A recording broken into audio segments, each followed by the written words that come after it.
I want to personally help other entrepreneurs to be able to leverage talent pools that are outside of their city or country to save money in it, but most of all, get people who are drinking the juice. They love the culture, they love what they do. We're not just filling seats or adding bodies, we're finding good matches for companies.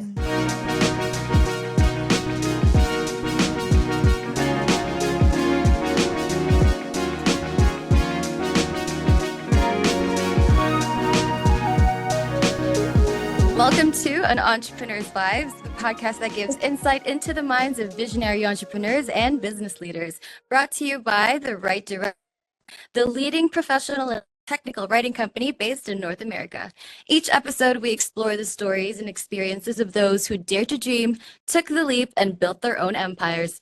Join us in uncovering the secrets to success and lessons learned along the way. So if you're just starting out your entrepreneurial journey or you're already a seasoned business pro, you'll find inspiration, knowledge, and good vibes right here.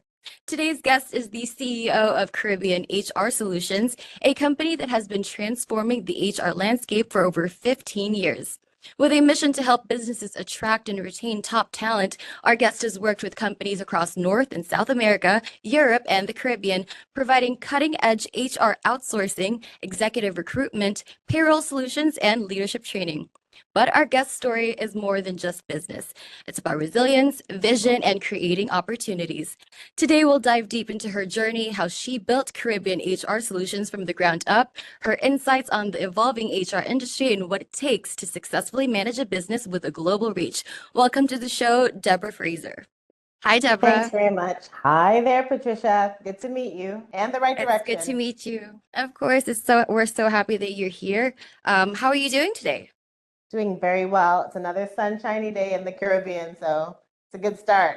I love that. Well, I'd love to introduce you to our audience. Could you please take us back to the early days of your career?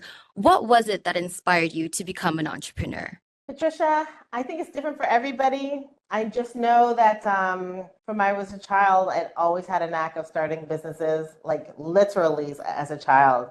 So I remember our parents, I grew up in Toronto, Canada.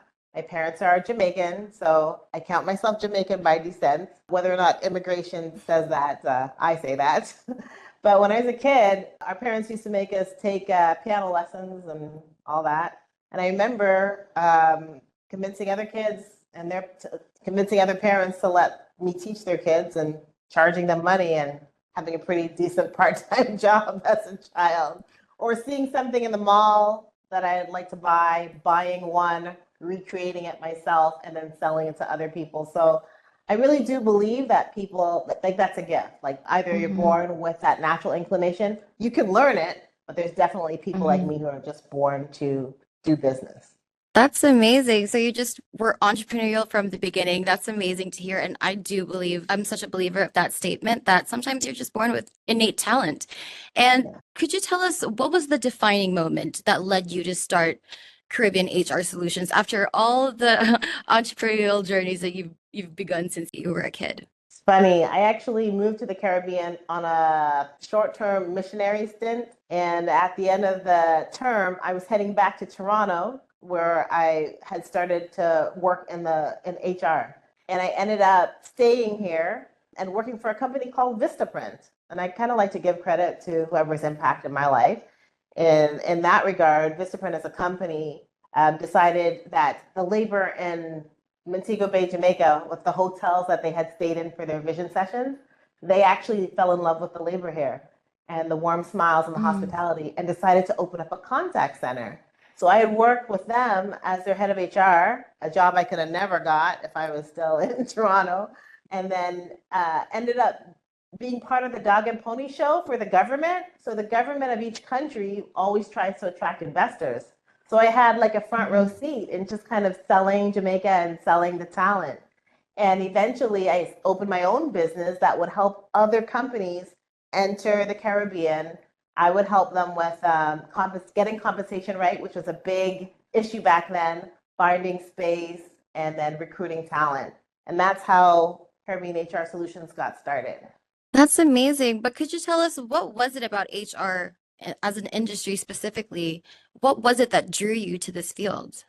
To be honest, I wanted to be a counselor. So I figured I would, I was always into self-help. I figured I'd be a counselor, but my degree was in theology. So my pathway, I went to school to answer questions about philosophy, about God, about life and all of that. And when I came out with a degree in theology, I really couldn't get a job. There wasn't a whole lot of jobs, and I needed to work and earn quickly. So my next thing was, why not just do HR? Because it's kind of like the people helping thing within a business. Mhm. And then it just Mhm. evolved from there. Could you share with us some of the biggest challenges that you faced in the early years of building your business? Yeah, for sure. So year 5, I'll just be very transparent. We were going to close. And I tell all the new employees that too. We started out as a contact center, so we'd help investors to kind of get into the BPO industry, hiring customer service agents who would take calls. And then I have a gift with relationship management. And so I got a bunch of clients, and a lot of other people started and they didn't get any clients, but I got a bunch. But I wasn't good like on the finance piece or even on the ops piece. So that was really that that made a big deal in terms of how successful we were. So we had clients, but the contracts were actually costing us. So at the end of 5 years, Mm. I was like, oh my gosh, I got to close. So that was a big learning experience. But I think I did learn that I can't move forward without someone else looking at the finances.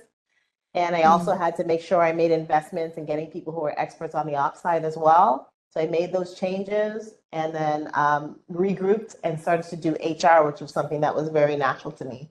And it took off from there. And we've been doing HR for 10 years. 10 And years. it just like proved itself out. It did very, very well.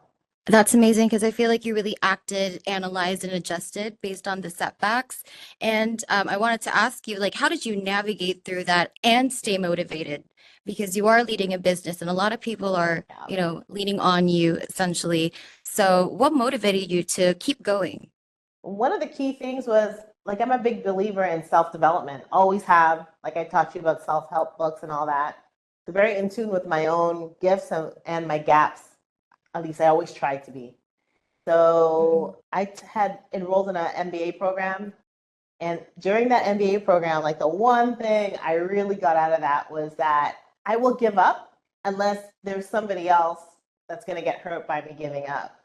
So I'm motivated by serving others, like very, very strong. And it's weird because everyone else in my class we did this assessment and they all turned out differently.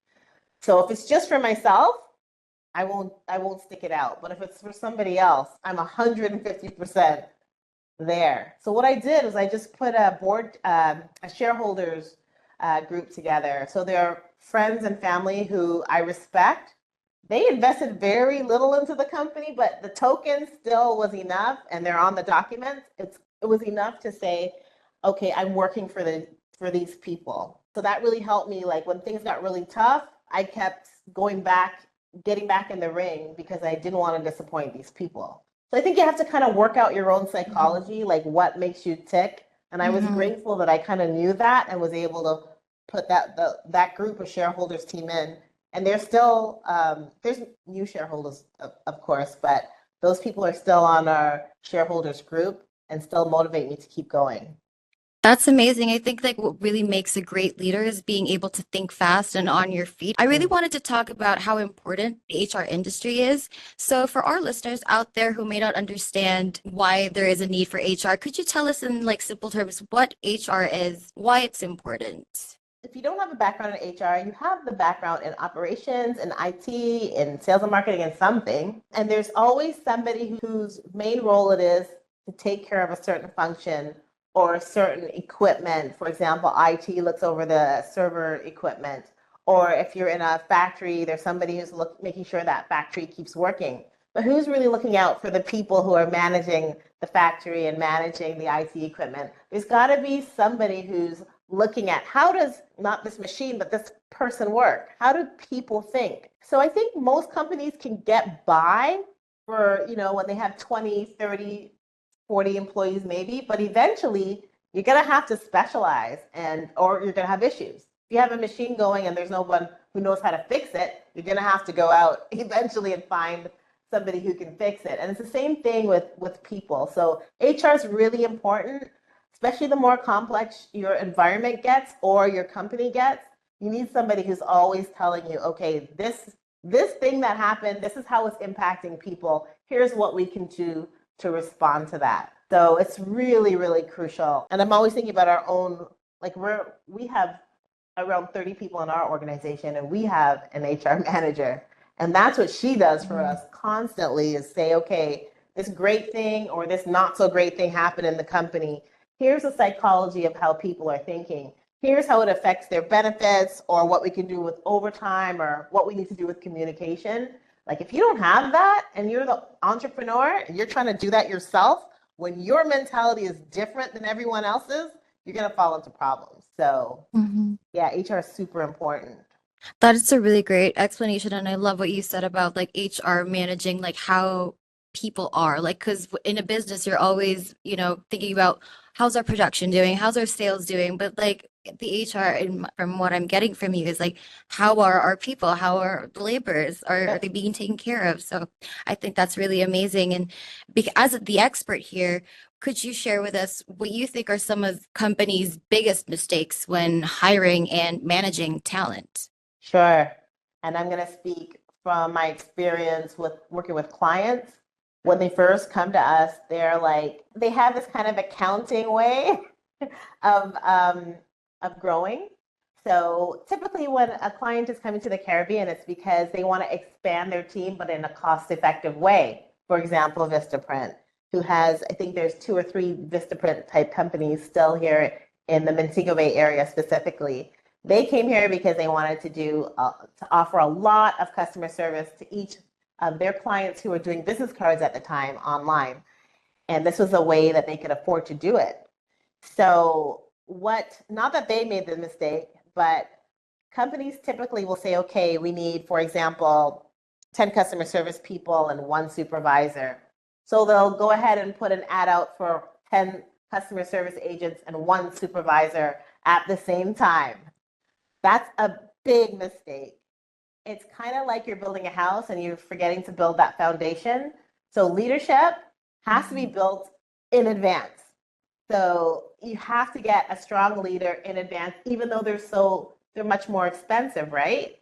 But you want that leader to like be drinking the juice, understand the corporate mission, the vision, understand what the culture is, and then you can hire line staff who will then feed off of that leader and get the vision, the mission, how you do things in the company. And that works. But I just see a lot of companies kind of like not thinking through the advanced planning, like of getting the leaders in the boat first, which is a big mistake. So that's one. And I'd also just say, I keep going back to leadership, but for example, in the Caribbean, if they're going to open a new office, you need to make sure that you take time to get that one first leader. If it's a general manager or an ops manager, that person has to be like right on. Because if not, if they check all the boxes with skills and education, but they don't get the vibe of the people, they don't give the people the amount of respect or access to them because they have a level of discomfort with that perhaps, then the whole thing goes sour. And we get calls to rehire a leader. So I'd say that the biggest mistakes are really in leadership. Yeah. So I think like for longevity, if companies really want to have that strong foundational staff, it's important to invest in the right people and to, because they really set the tone and the culture of your staff essentially. So you can't just like always take the most cost-effective option, especially when it comes to your staff. How important would you say is employee engagement in retaining top talent, and what strategies do you recommend? I always like to liken it unto machinery or equipment. It's like how important it is for you to keep your machines going. It's like everything. You don't want that to break down. Um, so I think there are some best practices that you can emulate to get on top of the issue of losing key talent. Talent needs to see a future all the time. And more recently, it's become extremely clear to me, especially when your team, they're not doing transactional stuff. You know what I mean? They're not like handling a call or just doing bookkeeping. Or when they're doing other things that are less transactional and more, they have to be in tune with what the company's specific offering is. They need to see a pathway, right? They need to see where the company is going, and whether that's a great story or if you're telling them the story of the challenge you're going through as a company, you have to keep them up to date. And they also have to see what are they going to look like in the next few years. Because I find a lot of talent will leave a great job because they're going to a lesser job that has a bigger opportunity. So lesser pay, further away from home, but at least there's a pathway for them to get where they want to go. What entrepreneurs can do if you're relying on some key talent is to make sure you're listening, right? Like ask them where they want to be. Tell them straight up, like, there is no place for you here, so maybe we'll pay you a little extra to stay on for longer. Or what I've done is sometimes I've customized, like the vision has changed because I have a key person who's valuable. I'm loyal to them, they're loyal to me. We want them to do yellow, they want to do red, and I've compromised and we've done orange in between. So they're actually kind of changing the direction of the company, but they're so key to us that it's worth it. And I actually trust their judgment that maybe we should. I'm willing to take a risk that orange is probably better than my yellow. So if you're not willing to like really get into the heads of your key talents, then eventually there's a high risk that you can go into separate directions, right? Just because you didn't know. So yeah. Well, since we're in the topic, I just wanted to ask you, is there a set of characteristics that you see that makes you say this person is top talent or this person is going to be a key person in this company? Is there something specific that you find in these people? Because we might have listeners out here who are trying to get hired and want to get some tips and want to embody that key person. So is there something that you find in these people that make you say, okay, this is a top talent person? Yeah, definitely. So they want to do what the company is doing. So I'll use my own company as an example. Like from the interview, and then if not from the interview, at least from the first couple of months when they're on the job, you can tell if they really wanted to do HR in our style. And our style is very client focused, less about what the Ministry of Labor dictates and more about creativity, right? So if an HR person wants to kind of be on the other side of that, of just kind of enforcing policies and all that stuff, I'll see that very quickly. And that's not key talent for me. It's really important that you see what it is that we're doing, how we're doing it, and you love it. So if you're out there and you're looking for a job, it really starts with you being honest with what you want. And everyone compromises, right? But if you're in between jobs, it's an opportunity for you to kind of step back and say, I'm going to put out 5 resumes tomorrow, but I'm not going to put it into 5 jobs that I know that I don't like, or I don't like what the company is doing. I'm actually going to apply for 5 jobs that I know I would love, right? Once you get into one of those, you're going to find the leadership is going to notice that you really love what you do, and they'll work with you more, right? It's better for me to invest time in somebody that I know loves being here and loves what they do than for me to invest time with someone who just doesn't. They do a good job, but they don't really like it. I already know eventually you're gonna go. So why would I like develop you, right? So yeah, look for what you really love. Yeah. So it's a two-way street. The business has to invest in the person, and you, as someone seeking the job, has to invest time, and you really have to like kind of love and at least have some sort of passion in what you're doing so that you can grow with the business. I think that's eventually like what makes it work long term for a lot of people. And I wanted to talk more about the company, Caribbean HR Solutions. So Caribbean HR Solutions started with a vision. I wanted to ask you, how has that vision evolved over the past 15 years? Yeah. I was saying earlier that we started as a call center in the BPO industry. You know, we wanted to make it so seamless for somebody, for example, in New York, to be able to have people here handling the calls for their business. We didn't want them to have any issues with opening up shop here and not knowing where to find people. That was our vision. It's evolved now, but it's still along the same veins. Patricia, when you introduced the company, you mentioned like the services that we offer, but our number one service is as a global staffing firm. So companies that wants to hire anything. Maybe they need accountants, or they need legal officers, legal analysts, or business analysts, or project managers. If it can be done remotely, then we want to make it seamless for them. That's the theme, for them to be able to access that talent anywhere in the Caribbean region, and for them to save a lot of money doing that and to feel really good about it. So our clients feel good that they've opened up a team of 5 or 10, 50 or 70 people, and they have a remote team that's in the Caribbean. They feel really good about that because, yeah, they're saving money, but they're also kind of attached to the employees and the whole vibe in the Caribbean. So that's what we do now, which is so much different than, trying to be a call center. So it's really evolved. And I know we touched base earlier. I did say it in my intro, some of the specific services Caribbean HR Solutions offer, but could you tell me specifically like the services or approaches that you offer that set you apart in the industry? Yeah, I think as a global employer, we can do a better job than some of the other employer of records companies out there because we have depth in compensation. So we have partnerships. Again, back to building relationships, right? So there's a compensation firm that we distribute here in the Caribbean. So we know the ins and outs of what people are getting paid in different industries. So you can imagine if you wanted to find 5 graphic designers here and you called another agency, they might be like guessing at the salaries. And we never guess because we have the facts. We subscribe and participate in surveys to make sure our clients know what to pay people. That's one thing.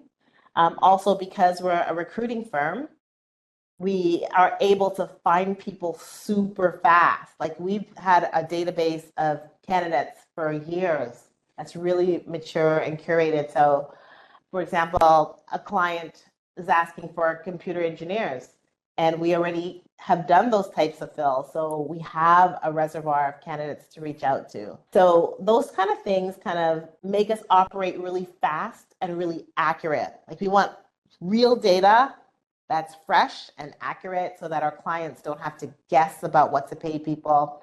They don't have to wait to find staff.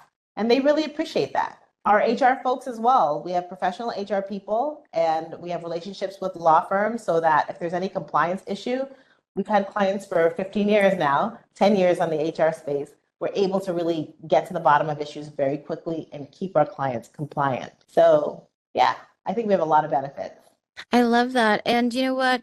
Running a company for 15 years is an amazing feat. I'd love to hear from you. What's next for Caribbean HR Solutions, and what future goals are you most excited about?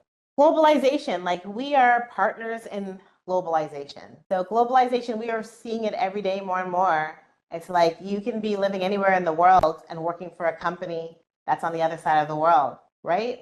I think both of us are case in point, and a bunch of my staff are from other countries, and they're working with us here, pushing a company that's pushing Caribbean labor to the front. So we have folks working in India, we have folks in Canada, we have folks in Guyana, and we only have 30 people. So we want to help other companies to be able to do that.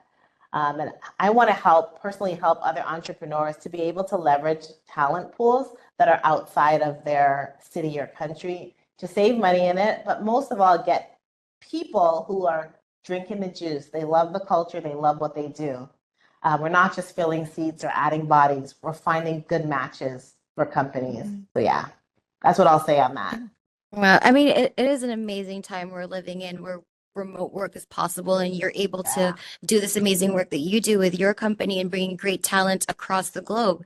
And since we're talking about globalization, I wanted to ask, like, how do you effectively manage a business that has multiple locations worldwide?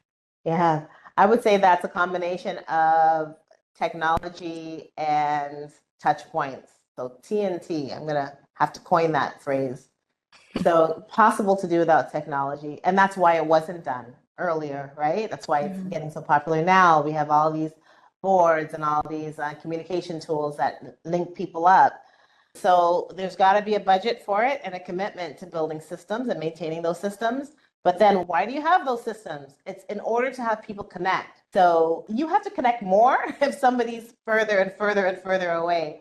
So, and this is where HR can come up with a program of touch points. So whether or not that's getting formalizing performance feedback or getting people into general meetings. So for example, our company meets every month at least once to have like a town hall or a staff meeting, or facilitating managers and teams to get together on these platforms on a regular basis. To me, that's the two key things is to make sure you have the technology and then make sure you have the programmed touch points so no one's left out, everyone's engaged. Mhm. Mhm. That's amazing. I feel like some businesses are still a bit iffy about remote work, but that's one thing earlier that you said that I think is a really great thing is that we're overly communicative because of the distance, Right. because we're in different locations. Now we open up the communication airwaves even more because you know you don't want to leave anything to be open to miscommunication, and I think that's a really great thing. And one more thing is company culture. So it's hard when it's, you know, it's different in person, it's different Yeah. online. So I wanted to ask you, how do you ensure a consistent company culture when teams are spread across various locations?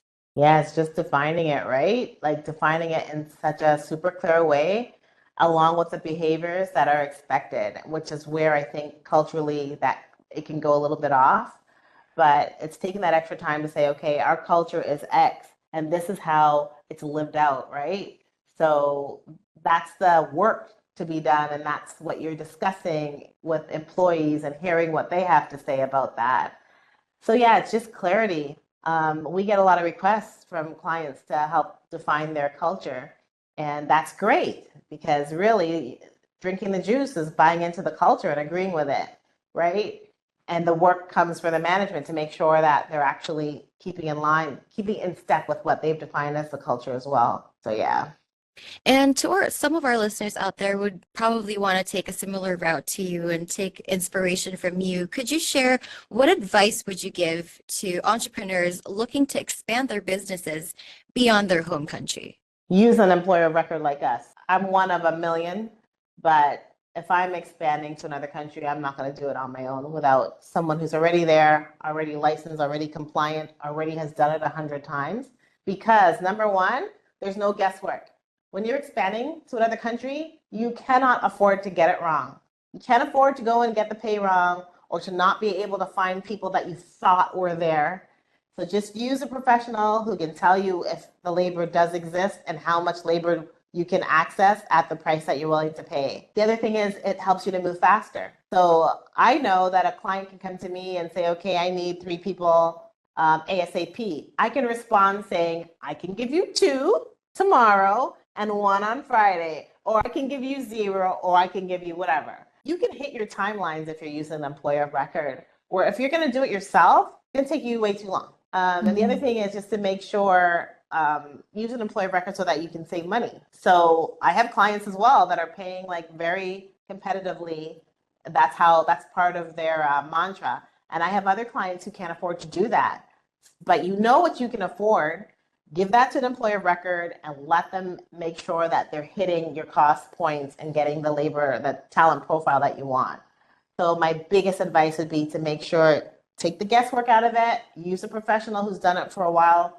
Don't take a risk on getting the right talent in your organization. It's just not worth it. It's costly, not worth it. That's great advice and kind of in line with what you said earlier about not hiring a staff without a leader yet. So it's kind of like the same, but in a macro level of having an Yep. expert there ready to help you before you expand. And since we're the topic of advice and expansion, so to speak, maybe a lot of businesses have a hard time expanding, especially with their staff because they struggle with a high employee turnover. What Mhm. advice would you give those businesses struggling with that? We do this all the time. If I could sum it up in one word, I would just say listen. And I don't mean sit there and just like listen. I mean like you want to know what's driving the attrition, right? And trust me, the higher up in the organization you go, you're often disconnected from the real reason. So don't assume. So you can listen through things like surveys, which HR, that's what we do. So we'll design a survey that's going after what we know are the key levers of retention. So do a survey, and they can be very, very fast on your cell phone nowadays in a few minutes, and do them all the time so you can see the movement, what's making people satisfied or driving dissatisfaction is often just related to something that has been done in the company, and maybe you had no idea that it was driving people to be dissatisfied. The other thing is to let your middle managers, give them the responsibility of retaining the employees. Here's what happens. You hire all this line staff, then you hire managers, and then when line staff leaves, it's a company problem. No, most people leave because of a manager, right? So give the manager authority and the responsibility to check in and to report on retention. They're the ones who should be doing the one-to-one check-ins and surveys. Otherwise, you're going to say, well, there's a turnover problem and that's HR's problem. HR doesn't manage your staff. You manage your staff. And they may have joined because they thought you were cool or that you were with them and you're fair and you'll develop them. And if you're not doing those things, they're going to score you low and say that they're looking. So those are the two things I would say to do. And what would you say can companies do to attract top talent in an increasingly competitive job market? I could answer this so many ways, but for the sake of the entrepreneur, I will answer it in a risky way. If you remember before COVID, when terrorism was a big thing in the news, and if you remember how there were companies that were using social media to recruit young people to basically do bad things, but they were successful in recruiting, right? The reason they were successful is because they were very honest and clear about what they wanted to do. Whether you're clear about doing good or evil, you have to be clear. If you want to reach people to sign up, you got to tell them what they're signing up for. And sometimes I think as entrepreneurs that you want to pretty up, make your thing look really good, but people see through that. They want to hear an honest voice that says, we're not like these guys really. This is who we really are. And if you can say that really loud, then you will attract people to your organization, because it's kind of like you see somebody who's not very good looking and they have a really great looking partner. There's somebody for everybody. It's kind of a numbers game, so just kind of scream what you do. And I would say the other alternative is what companies come to us to do is to leverage our brand. So we have an excellent brand in the market. We had a client come to us that we're looking for literally thousands of customer service agents. And they knew that they had no name brand recognition, no history, no nothing. So they worked with us. We helped them they ran their ads through us. So that's an arrangement that we had with them, and it worked. So they superseded their number of 2,000, and we were happy to leverage our brand as an employer and as a recruiting firm. So that's what you can do if you don't have the time and the wherewithal to kind of let me scream and create this great brand and scream it constantly. Then leverage somebody else's brand, use a recruiting firm like ours, and they'll get it done for you. I really wanted to ask the flip side of this question, if that's okay, because I'm sure you've met through a lot of different people, and I wanted to ask you on the flip side, especially for people out there who are looking for jobs, what would set them apart in a competitive job market? If they're the talent looking to be seen. How can they differentiate themselves? Is that what you mean? What would set them apart? Yes. I think it's different for small companies than it is for large companies. Large companies are going to rely a lot more on fixed processes that you have to, hoops that you have to jump through. And companies are automating that stuff now. So it's kind of like a larger company, you got to get your resume saying exactly the keywords that the recruiting ATS system has programmed to pick up in order to pass you on to the next level. By the time you get to an interview, what I would say to anyone looking for a job is, if you can get to the interview stage, there's the job description. So make sure that you just be honest and call out the skills that you have. But it's going to also come down to, can you build a rapport with the hiring manager? Because let me tell you, if you're a large company and you have 10 people who all pass a test and they're all scoring about the same in the interview, it's going to come down to someone who they believe that they can work well with. Because remember, you're working 8, 9, 10 hours a day with these people. At the end of the day, it is better that they're working with people who they get along with, because that's going to impact their quality of life and yours. So I don't think the answer is faking it. I think the answer is you want to be yourself as much as possible so that they can know if you're the person that's going to be right for that environment or not. And the nots are as important as the yeses, right? Otherwise, you could end up in a situation where They're hiring you because you have the skills, but they don't really like working with you. Wouldn't you rather go work somewhere else where people know kind of your idiosyncrasies and kind of what you Mhm. like and what you don't like, and you'll be happier and you'll work harder Mhm. and likely progress more because of that. I think that's really great advice. And I think that it's a testament to the great work that you guys do because you really match people with the right jobs and vice versa. Because, like you said earlier, like there is someone for everyone. And it's kind of Yeah. the same for the job. Like you really have to like have the same mindset with everyone else in the company to make it work, to make it to achieve that longevity and success. So Yeah. thank you for that insight. On the other hand, again, how can small businesses implement Mhm. effective HR strategies even with limited resources? So fractional HR is the way to go. We've seen that just like explode in terms of using fractional professionals. So typically a company will wait till they have around 50 employees to look at having an HR person come on. And you've made so many mistakes by then. I mean, those are your formative years. So it's better if you just get someone who's a fractional HR person who can work with you, for example, for 10 hours a week or on call or a week every month, whatever it is, however you divide that fraction. But it's better that you start early on in terms of filling that function so that there is an HR effort in your organization.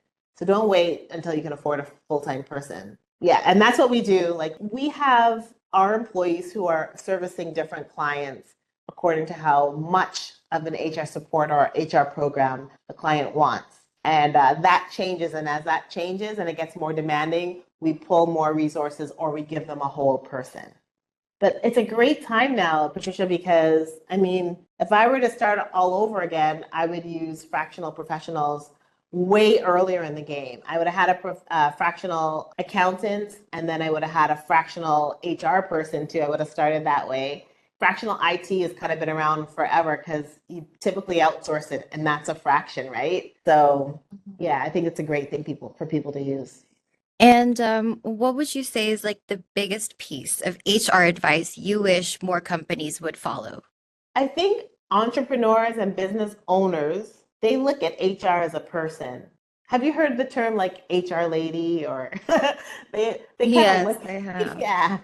They look at HR as a person and they want to take care of their HR manager and all that stuff. But HR really isn't a person. It's really a committed set of principles that you have that you use to create programs that can impact people, right? So if you as a leader or a leadership team believe in treating employees a certain way, believe in impacting your environment a certain way, whether that's in terms of being green or impacting, working with NGOs, if you believe in communication, how it's really important to make people feel happy, all of those things, like things that are embedded in your culture, they're all programs. Like you just don't say them. Like if you believe in helping institutions that charitable institutions, there's got to be like a committed set of programs and activities that you're going to do to prove that or that that's an opportunity to express that part. And the same thing if you really believe in paying people X amount above the median, so the middle, then that means that your HR and compensation person has to get busy at assessing the market all the time, doing raises maybe once or maybe twice a year, depends on how you do it, getting creative in that regard.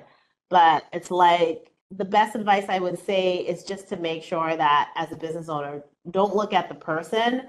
Make sure HR has a charge to find ways to embody or to make real what your principles are. And that will give them a vision and a roadmap to go down. And it's likely exactly what your employees at the bottom and right to the top they need. They're going to need that. So Mhm. yeah, That's amazing advice. So business owners should really set the tone and let HR help them embody that so that the rest of the staff can also follow through so that right. they can all, effectively do their mission and see their vision Yep. clearly. Mhm. So you were talking about like the importance of leadership and personal self-growth. I wanted to ask you, how do you personally continue to grow as a leader in your industry? Oh my gosh. So I'm like a textbook kind of girl, right? I'm not like these younger people who learn new things so quickly. So I still take courses. Like I always have. I believe in that. I'm taking one right now. I'll give a plug to the Strategic Coach system by Dan Sullivan. So I fly back to Toronto every now and then. It's taking me through like, how the mindset of successful entrepreneurs. So I think there's a mindset of all entrepreneurs, but there are certain things that actually help to make us successful. That's what I'm doing now. But before, just being conscious of my gaps with financial analysis and all that stuff. I took a course from Yale University Professional Development, on financial management and financial reports.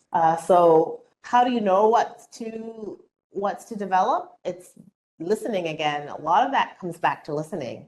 Like, how do you know what your gaps are? How do you know what you don't know? And that is a keen listening ear. So I listen to, we have a board that's in place. I keenly listen and ask questions about, if I could have another skill that would really help the company, what would that be? And I listen to them. And I also listen to my HR, who represents the voice of our staff. What do I need to do differently? I recently learned that, when I'm communicating, I'm an entrepreneur, so I'm very optimistic. And I'm communicating all this optimism even when we're going through a lean period. And that can be construed as being disingenuous. And I just never knew that. I'm like, my role is to make sure I tell them about, what the end point is going to be when they, I need to be a little bit more balanced. So I would say the key is to have some trusted voices who can tell you, okay, here's some gaps that you can develop yourself in. And then that could be a course, it could be getting a mentor, it could be something that you can control on your own, but definitely always listen out for it. That's amazing. Constant learning, like it really never stops. I think that's like a really great thing about being a leader. You can't ever think that, okay, I've reached this and I'm happy with this. You constantly have to learn, listen to your people, be willing to learn and be open to change, because everything changes in every industry. So I think that's really great advice. Something that you said earlier really stood out to me. I just wanted to ask, because you said like HR is like the voice of the people. I wanted to ask, because I think this is also like something that a lot of people like question. Does HR, or do they represent the company, or do they represent the staff, or is it a little bit of both? I'm glad you asked that question because that's a constant struggle. And I actually have some of my clients calling from overseas to say, my HR lady is way too much on the staff side. I get that complaint a lot. And then, they're asking me for my advice and I'll give you that advice that I gave to them, is that really the people didn't hire the HR person. And that's just the facts. So the Ministry of Labor didn't offer a job to the HR lady, the HR person, and the staff didn't get together like they do with unions and get enough money together to hire an HR person. The HR person is working for the company, and that is completely unambiguous. It's completely unambiguous. Sometimes that's just a firm conversation every time you onboard an HR person, is to just remind them of that, because by nature, it's confusing sometimes. The HR person is in between the management and the staff, and then they feel like they want to they side with the staff, because a lot of the times the staff is right. Like, staff aren't asking for ridiculous things most of the time, right? But then it really takes a skilled HR leader to be able to communicate those needs to the management team, and also to be able to articulate back to the staff, this is why you can't get this. Typically there's leaders who would love to be able to give staff everything that they ask for, but it's not their dime either. They're not hired by the staff. They're hired by the shareholders or their boss, who's trying to make sure the company has longevity. So all the HR people that I know are so good at articulating the business needs and where the business life is to the staff. And they're extremely great at knowing what's of the staff's concerns ought to go up. It's timing, right? It's like the staff wants X, Y, and Z. You bring one at a time, or you bring it when it's a good time. So it's magic when you have a great HR person, because they get things done. They bring people together. But yeah. Right. I think that's like really what they're meant to do, bringing people together, making sure there's cohesion within the company, especially if it's a large organization. Like it's really needed to have that balance, that middle person. That's a really important part of a Mhm. company and a business. I wanted to ask you now, like, how do you balance being a CEO with other aspects of your life? There's no balance, I don't think. I agree with, I think it was Steve Jobs who was saying that there's no balance. Like, there just isn't. There's one thing that I use to feel balanced, and I've done this for years and years and years. I have a one pager that I live by. So on Sunday nights, I have the habit of getting a blank sheet of paper. I draw a circle right in the center of it. I put spirit, and then I draw another circle, and I put physical, and then I draw another circle that captures my work. And then, of course, I have a side hustle with my family. I have to draw a circle for that. But right in the middle is spiritual wellness. So I have this goal, okay, what am I going to do over the next 30 days or the next week in order to spiritual goals that I have? Whether that might be, I don't know, for some people, maybe that's meditation or to attend a conference or something. But I find that things that change in your spiritual life, they manifest through your physical, through your social, through your family, through your work. So it's kind of like Mhm. a change there is it's kind of center.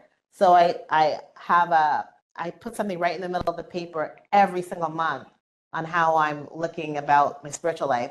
And then that next one about physical, there's always something. So I can get caught up in work and then never exercise and always say, okay, I'm going to go for that walk. I walk, I don't run. I'm going to go for that walk another day and then end up reaching the end of the month and never having walked. So I put it right down there. I'm like, I need to walk 3 times every week. That's my goal. And then I move on to the business and I'm like, what's the most important things I have to get done this month?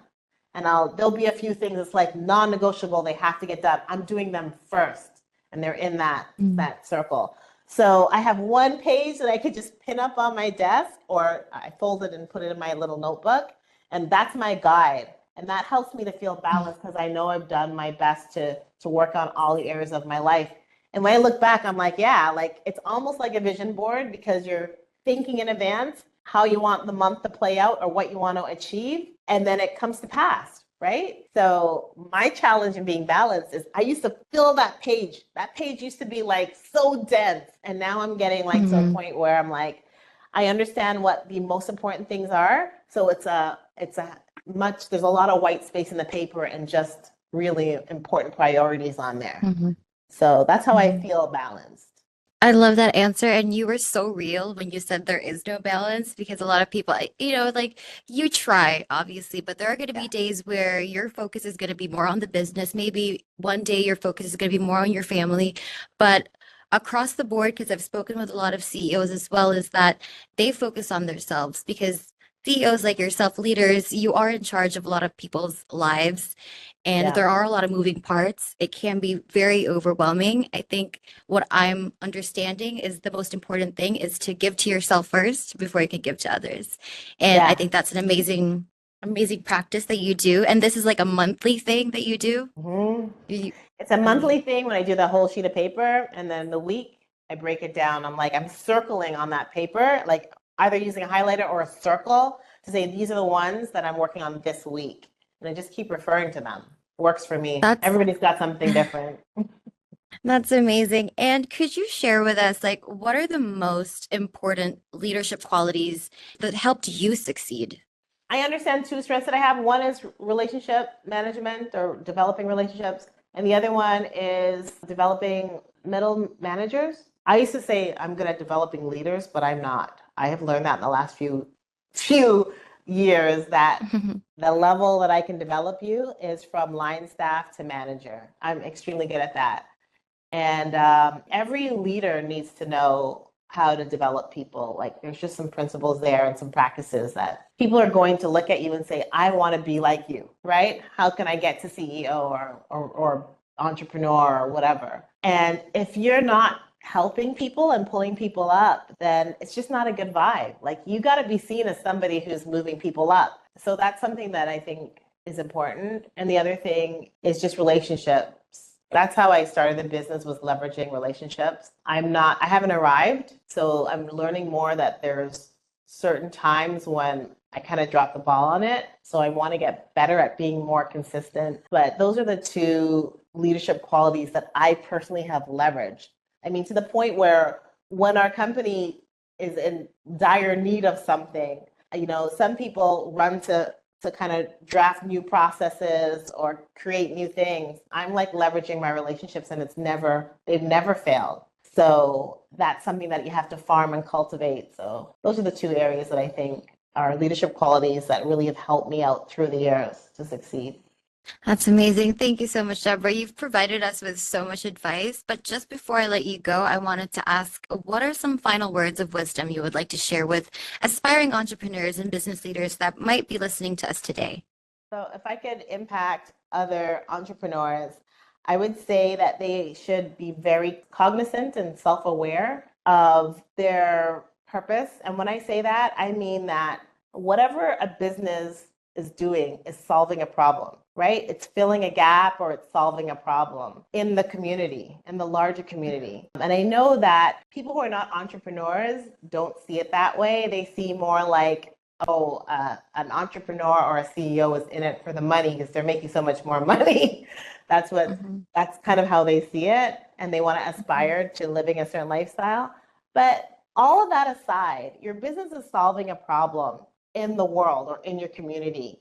And there are some problems that the government cannot solve, community organizations and NGOs cannot solve, even churches cannot solve. A business shows up and solves it. So that's why businesses pop up and they need to be creative because they're solving problems. So who's the head of that company or who conceived that idea and saw the solution? That's you as an entrepreneur. So you really have to take care of yourself. Like your mindset is going to make or break the solutions that your community gets. So my advice would be to guard your heart, guard your mind, take care of your mindset, because the better you are at doing what you're doing is the better that the community you're serving will be at the end of the day, because your solution is dependent on you. So, and that's kind of why I'm always into self-development. I'm like, the better a leader is the better the company is. So you're either the lid, so you're capping your company, or you're the one who's pushing it through different levels, right? And just creating amazing solutions that are impacting the lives of people. And never forget that. Like, just don't forget it. Thank you so much, Deborah. Really appreciate the time that you've taken to grace our podcast and sharing your wisdom with our listeners. And of course, thank you to everyone who has listened to us today. This has been your host, Patricia. And remember, for all your professional, business, and technical writing needs, there's only one way to go, and that's with the right direction. See you guys soon. Goodbye.